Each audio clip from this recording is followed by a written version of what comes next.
وقل رب زدني علما. الحمد لله نحمده ونستعينه ونستغفره ونؤمن به ونتوكل عليه ونعوذ بالله من شرور أنفسنا ومن سيئات أعمالنا من يهده الله فلا مضل له ومن يضلله فلا هادي له ونشهد أن لا إله إلا الله وحده لا شريك له ونشهد أن سيدنا ومولانا محمدا عبده ورسوله الذي أرسل بالحق بشيرا ونذيرا وداعيا إلى الله بإذنه وسراجا منيرا. قال النبي صلى الله عليه وسلم: من عير أخاه بذنب قد تاب منه لم يمت حتى يعمله، أو كما قال عليه الصلاة والتسليم. رب اشرح لي صدري ويسر لي أمري واحلل عقدة من لساني يفقهوا قولي. اللهم صل على سيدنا محمد وعلى آل سيدنا محمد وبارك وسلم. خطبے میں ایک حدیث مبارکہ تلاوت کی گئی ہے. حدیث مبارکہ میں نبی علیہ السلام کا ارشاد ہے: من عیر اخاہ بذنب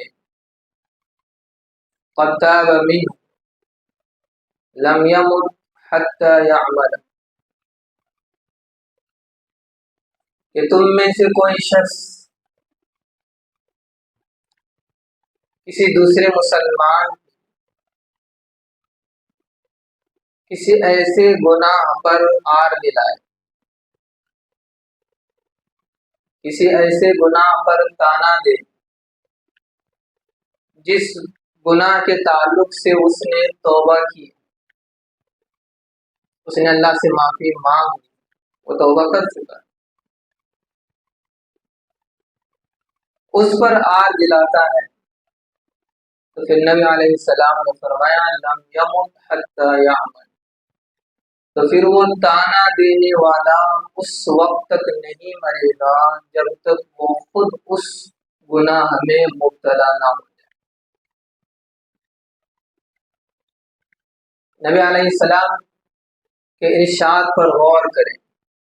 ایک بندے نے گناہ کی، گناہ میں مبتلا تھا، اس نے توبہ کی،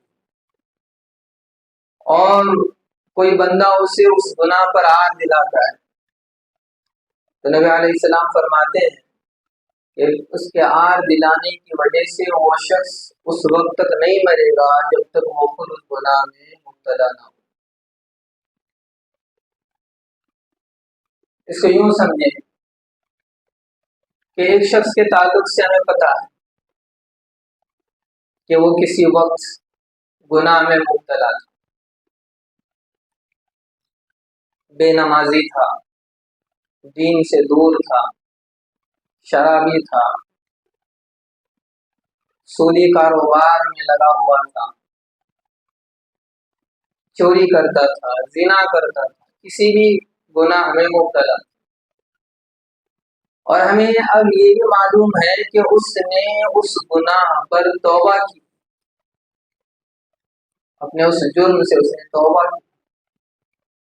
اب اس کے باوجود، اس کی توبہ کرنے کے باوجود اگر کوئی شخص اسے اس گناہ پر آر دلاتا ہے کہ تم تو شرابی تھے، تم تو بے نمازی تھے، تم تو سود خور تھے، تمہیں یاد نہیں کہ تم نے پہلے کتنے گناہ کیے، کتنے پاپ کیے، اور اب دھل دھلا کے آئے ہوئے ہو. اس طرح کے تانے دیتا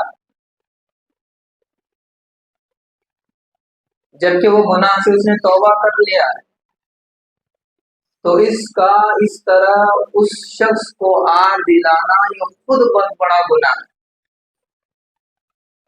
سنگین جرم ہے۔ بھائی ایک بندے نے اس سے گناہ ہوا کسی زمانے میں، انسان ہونے کا مطلب یہ کہ اس سے گناہ ہوگا، انسان ہونے کا مطلب یہ نہیں کہ اس سے جرم نہیں ہوگا، گناہ نہیں ہوگا۔ انسان ہونے کا مطلب یہ ہے کہ اس سے گناہ ہوگا۔ ہاں کسی زمانے میں اس سے کوئی گناہ ہوا، اللہ کی نافرمانی ہوئی، اب اس نے اپنے اس معاملے کو اللہ کے سامنے صاف کر لیا، اس نے توبہ کی، گڑ گڑا کر اپنے اس معاملے کو اللہ کے یہاں صاف کر لیا۔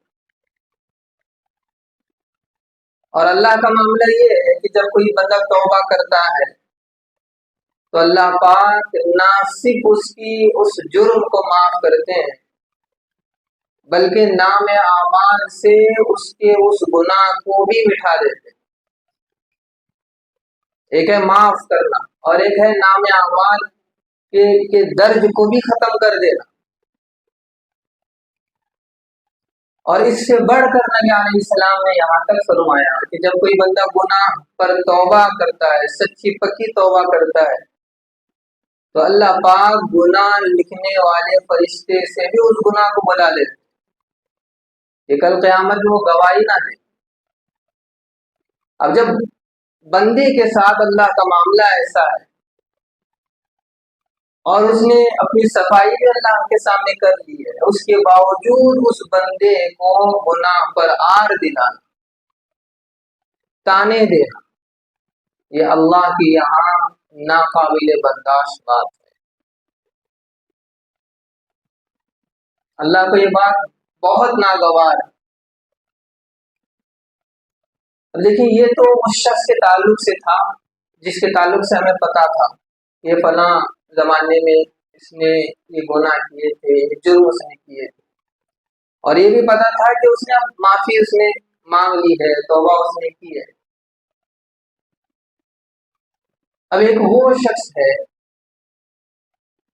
جس کے تعلق سے ہمیں پتا ہے کہ یہ بندہ اس گناہ میں مبتلا ہے، سود کا اس کا کاروبار ہے، زنا میں یہ ملوث ہے، چوری یہ کرتا ہے، یا اس کی کمائی صحیح نہیں ہے، یا رشوت لیتا ہے۔ ہمیں اس کے گناہ کا علم ہے اور اس بات کا علم نہیں ہے کہ اس نے توبہ کی ہے یا نہیں کی، اس کا علم نہیں۔